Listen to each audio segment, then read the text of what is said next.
IFM News. IFM News. IFM News. Lokal.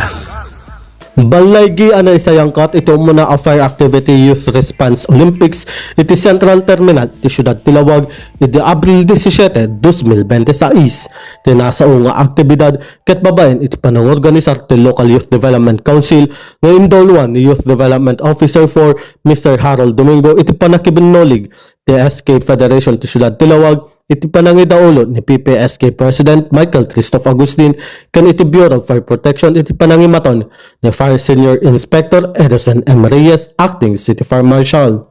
Daytoy a Fire Olympics ket agserbi akas ng patiga plataporma tapno may payan digit agtutubo karigitinas ken akas sa pulan damamuan ang mangispal iti biag no kaso nga da iti emergency. Babaen iti panangipaadal ken eksperyensya kadakwada kadagiti simulated fire suppression ken emergency response challenges ket ad-adda anaandor digiti agtutubo at tumulong iti komunidad.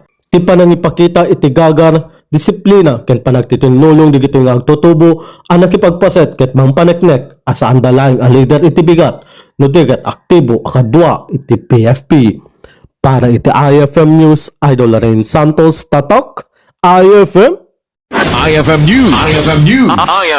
IFM News. Lokal.